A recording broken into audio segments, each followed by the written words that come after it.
registration exercise, youths in Migori County are actively turning out to register and prepare to elect leaders with integrity. Speaking during a voter registration drive organized by Office of Migori County Member of Parliament Fatuma Mohammed, newly registered voters appreciated the women rep for the initiative.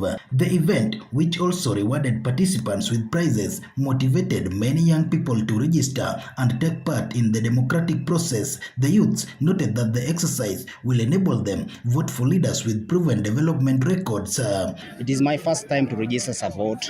The reason why I've registered as a vote is one, people do elect leaders, but they don't deliver.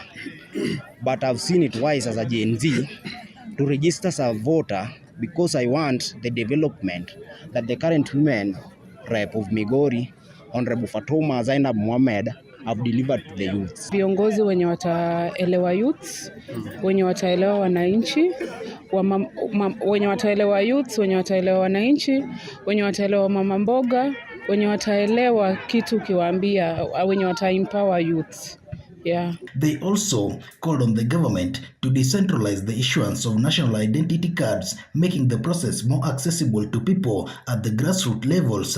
Thank you. You are crying because of the distance to access the IBC officials was difficult to them. But when given as such, we thank the government for giving us the system to work. So we are challenging the government also to bring the registration of ID cards also to the ground so that people can register, people can have cards, so that come next year, we go and elect the leaders we want. Additionally, they urged fellow youths who have not yet registered to do so promptly and prepare to participate fully in upcoming elections. To me, I'll give Gen Z a challenge that if come to 2027, everybody, we come out in large numbers so that we can register as our voters, so that 2027, we elect leaders.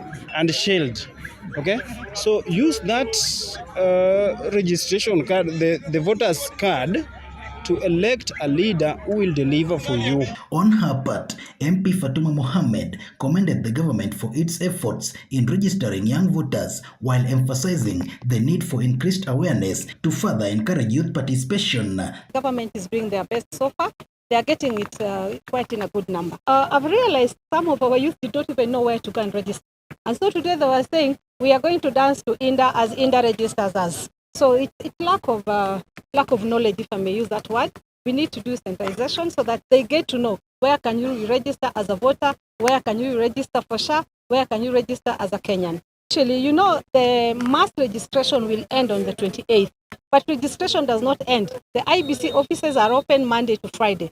So you can still go to your respective constituencies and register. This comes at a time when youth voter registration in Migori County currently stands at 65%. Lennox Odede reporting for Ndizi TV Africa from Migori County.